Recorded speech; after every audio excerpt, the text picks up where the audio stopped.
Good morning. Hi there, this video's called Live. Very latest there from Local Nina election, explaining about those UK numbers. Just your reaction to that 2022. news.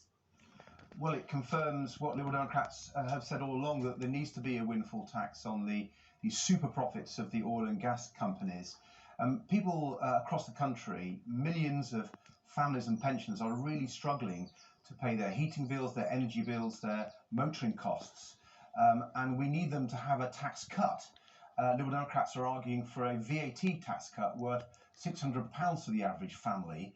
And one of the ways we'd fund that is through a windfall tax on the oil and gas companies. It seems fair, a fair tax system.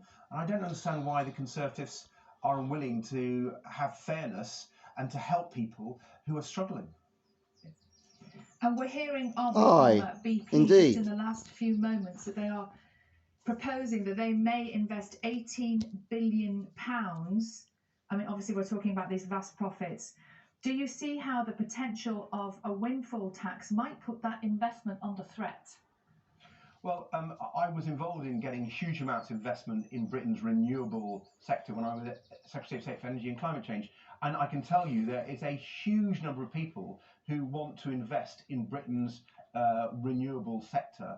We don't necessarily rely on BP or Shell or any of the other oil and gas companies for that investment. So, the reality is we need help for millions of families and pensioners now. The cost of living emergency is really severe. Liberal Democrats are saying today that the voters out there, they've got 48 hours to send a clear message to the government. They need to do far more. The government has no plan at all, doesn't seem to care about these millions of people who are struggling with their heating bills. And here is a source of money. Families especially are worse off. They weren't expecting these profits. They're completely unexpected. Than other people out there. And we should use some of that money to give a big tax cut for people who are struggling. Okay, we'll talk about the elections in just a moment, but let's talk about what the Lib Dems would do. The cost of electricity and gas in the next year is expected to be around £38 billion more than in the previous year, according to research. Now, your party is saying that the windfall tax would raise £5 billion. It's actually not going to make such a great difference, is it? It's not enough. We've actually said it could raise over £10 billion, and we've added to the fact that VAT receipts are £9 billion up because of inflation. So there's a significant chunk of money, and that would fund our huge VAT tax cut, which costs £18 billion. So we have done the sums, and we're clear that it's completely affordable to give families and pensioners across our country a really big tax cut. And that stands in contrast to the Conservatives. When people are struggling with these high bills, the Conservatives are putting taxes up 15 times, very unfair. And I don't really understand it. It seems to me the Conservatives are totally out of touch with what's going on for families around our country. And I know the election's just coming up in a couple of days. It's really important that people understand, have a clear picture of what all of this might mean. And we're throwing a lot of numbers out there at the moment, aren't we? But I just want to just read this to you. You're saying that income tax and national insurance rises will leave a typical family £535 a year worse off before VAT. Now, Labour is claiming that figure is actually over £2,500, but the OBR estimate is closer to £800 in a year. What's right? And can you understand why people are confused and a little bit overwhelmed by all of this? Well, sometimes the figures start at different periods, so it's often difficult to compare, and I get people will be a little bit confused. But what is not confusing is the fact that the Conservatives are putting taxes up time and time again.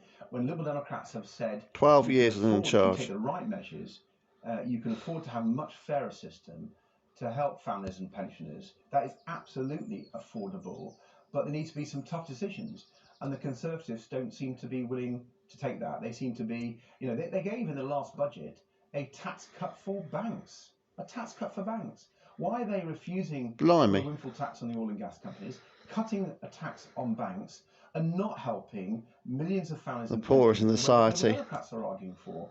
There's something really wrong. As if Boris Johnson doesn't care about ordinary people who are struggling.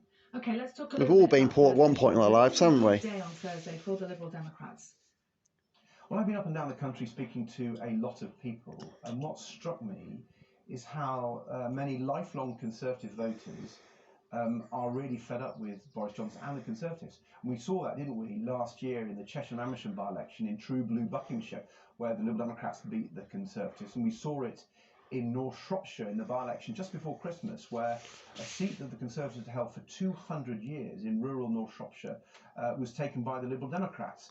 And in both those seats, we heard this, heard what I'm hearing on the doorsteps, and they're fed up with the Tories because of the cost of living crisis and the fact they're not doing anything, but also on the NHS. You know, we've got a shortage of GPs, of dentists, of nurses, of cancer specialists, and the Conservatives promised that they would find people to do this work in the NHS, and they've broken that promise. So lifelong Conservatives are I think, turning away from the Conservatives, and many of them are coming to the Liberal Democrats. What will that mean on Thursday? I don't know. I'm fairly confident we will make progress, but the size of that... You got my vote, mate. There's a good reason why I'm not saying we are not going to take voters for granted. We're going to work through till polls close. One of the things they're telling us on the doorsteps is they feel that Conservatives have taken them for granted. Okay. We have a by-election coming up in Tiverton, don't we? Would you be willing to stand aside if you felt that Labour could take that seat? Absolutely not. Liberal Democrats will be the challengers in Tiverton and Honiton. We've got a great legacy of success across the South West. Okay. We've shown in the North Shropshire by-election that we are winning votes from lifelong Conservatives in those rural communities. And, you know... but Labour came second, not you. You would have to agree they have a better chance.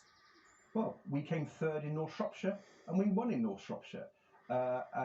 If you look back in recent times, we were actually very close. If you look at the stats of the last few elections, we came within 2,000 votes in 1997 of winning that seat. Really? So Liberal Democrats have a strong record in Devon, and I actually think we have a real chance to be the main challengers. We will be the main challengers to the Conservatives there. Yeah, but with a 25,000 majority, don't you need a pact between the opposition parties to unseat the Conservatives? No. Look what happened in North Shropshire. North Shropshire, the Conservatives had a 23,000 majority. Labour fought it very hard in places like Oswestry. Should have gone and seen their campaign. But Liberal Democrats came through. People liked what we were saying. In North Shropshire, people were very worried about long waiting times for ambulances. Farmers were very worried because they felt they'd been let down. Rural communities across North Shropshire felt they were worried, and they turned to the Liberal Democrats, even though we'd been third at the previous general election. So we have shown just a few months ago that in rural seats, whether it's Devon, whether it's North Shropshire, Liberal Democrats are the challengers to the Conservatives. And you know, because the Conservatives are failing people so badly, particularly the cost of living and the NHS, I think we will find a lot of lifelong Conservatives fed up of Boris Johnson and his sleaze and scandals switching to the Liberal Democrats. David, thanks very much indeed. Like this video, please no thumbs up. Please Please subscribe to my YouTube channel. May the force be with you always. Thanks for watching. Please no thumbs up. Subscribe to Michelle and Gems.